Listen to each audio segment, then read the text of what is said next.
You're watching ChillyBoy Productions. I'm Larry ChillyBoy Chilson, and this is my review for Poor Things. Now, before we get into this review, make sure to go ahead and click that subscribe button down below so that you can chill with me on each and every one of my latest videos.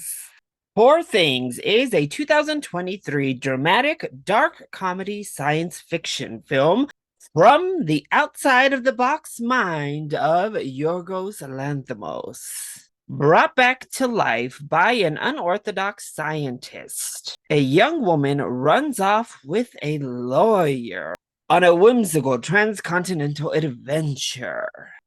Free from the prejudices of her time, she grows steadfast in her pursuit of equality and, more importantly, liberation. The film stars Emma Stone, Willem Dafoe, Mark Ruffalo, and Rami Youssef. Now, Poor Things has been getting a ton of acclaim across the festival circuit. Though I managed to avoid even watching a single trailer, I've only seen still frames of this film. I've seen small little tidbits, but I wanted to go in as blind as possible.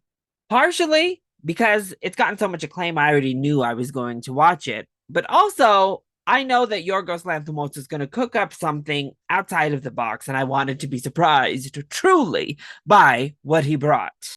Now, full disclosure, I'm very up and down, hot and cold when it comes to Lanthimos as a director and writer. While I love films like The Favorite, I'm not the biggest fan of those such as The Killing of a Sacred Deer.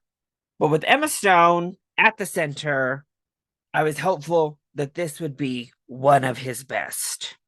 And thankfully, it is. In addition to quite possibly being the horniest film I've ever seen, it is creepily close to being my favorite film from the director. So let's go ahead and talk about the positives first. Well, far and away, my biggest positive of the entire film is Emma Stone. Without her performance, the entire film fails. The character of Bella does not work, and thus our film doesn't land.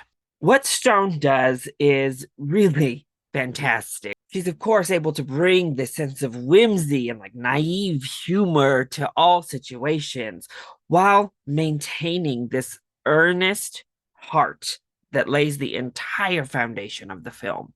It's a wonderful comedic performance while being this beautifully deep look at the character. Stone is fantastic and deserves all of the accolades she has been receiving.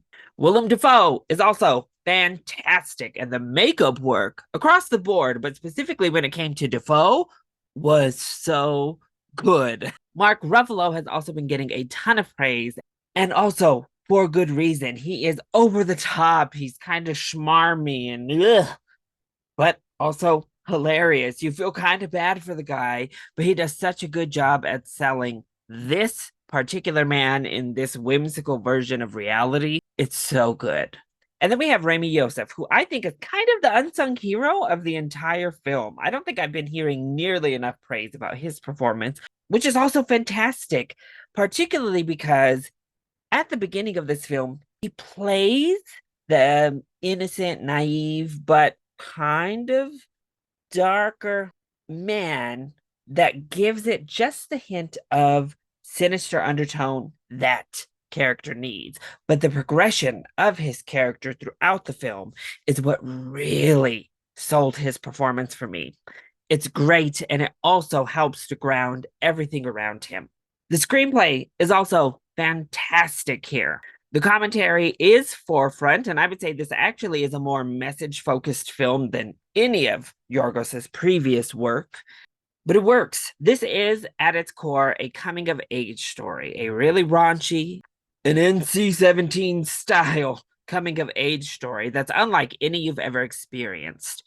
This is Barbie meets The Lobster in more ways than one, actually. They're both highly feminist films.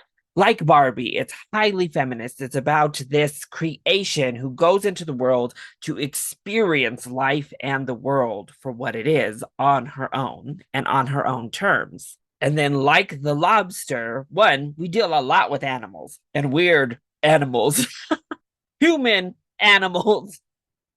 All of the animal stuff seems to be present here as well. But more so, it's about finding your partner, finding that one. And love actually plays quite the central storyline here. It's a through line for her character. She continues to discover herself. Plus, like The Lobster and some of Yorgos's other work, it has that really distinct off the wall style of both humor, of pacing, of dialogue delivery. Thankfully, this has life to it. It's much more in line with something like The Favorite, where our characters get to be expressive and act. I loved the sexual liberation of it all. I loved the feminist message of it all in all the different ways it's depicted. The depiction of life itself is very interesting, and the direction. And I was highly entertained the entire runtime. There was not really any moment in here where my mind started to just wander off somewhere else. So then, what doesn't work so well when it comes to Poor Things? Well, I think visually it is stunning overall, particularly the set design is absolutely fantastic. It's some of the CGI, some of the green screen was a little bit overly stylized from my point of view, particularly when we're on this ship. Yeah, it's a bit meh.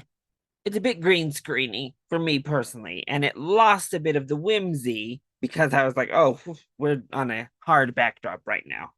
Also, character development. When it came to Bella's character, particularly, and when it comes to thinking through and the actual through line of the story itself and her character progression, we take some leaps and some bounds. There are some moments where, like, we're going awfully far here for a character who knows nothing. She learns lessons out of nowhere at some points in the film and learns them hard. It's like visceral reactions.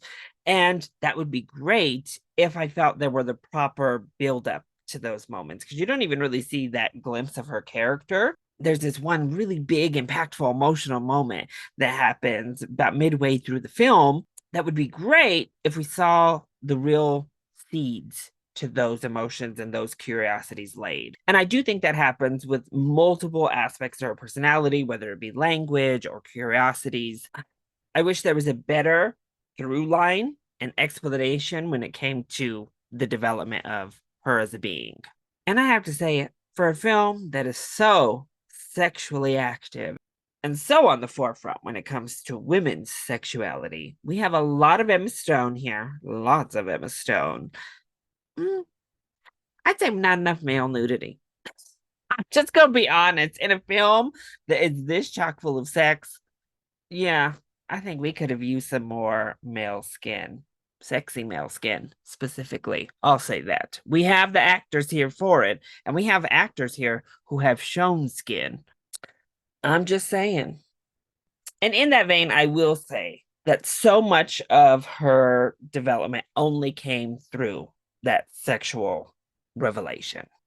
And while I do think it's a huge part of her character and who she is, and they kind of loop it back around once we get to that third act, it just feels a little bit like, okay, well, I would really like to see her exploration outside of just this act. And we get it kind of like interspersed, and there actually becomes a decent stretch where that takes a back seat, but it feels like all of her viewpoint lens is through sexual awakening and exploration.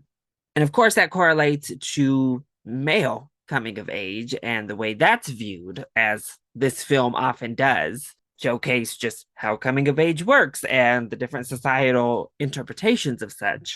But it maybe went a little bit heavy there to me. But overall, I really enjoyed Poor Things. I thought it was funny, I thought it was entertaining. It delivered on the message it was seeking to deliver really well. Emma Stone gives a masterclass performance with stunning set designs, gorgeous costumes, and an interesting score that at times is a bit overly bearing, if I'm being honest, but adds to the uneasy atmosphere of what you're seeing on screen. Poor Things is not going to be for everyone, that is for certain. And as I said, I'm actually shocked in the United States, puritanical United States, it did not get an NC-17 because it pushes the sexual boundaries far past what most R-rated films are able to get away with. But it gives you all the best aspects of a good Yorgos Lanthimos film. The allegories hit hard, the comedy works, and it's going to make you just uncomfortable enough to let it all sink in, landing with a really great, impactful conclusion. So I definitely say if you are up for an off-the-wall coming-of-age story, a coming-of-age story unlike any you're going to see anytime soon, definitely check out Poor Things at full price. Otherwise, if you're a little bit too prude, if you're not into off-the-wall weird films, well, then you can probably skip this because you're going to leave clutching them pearls. So that was my review for Poor Things. I hope you enjoyed it. If you did, go ahead, click that like button down below and subscribe to the channel so that you are always up to date on all of my latest videos. Also, join in on the discussion. Are you excited to see Poor Things?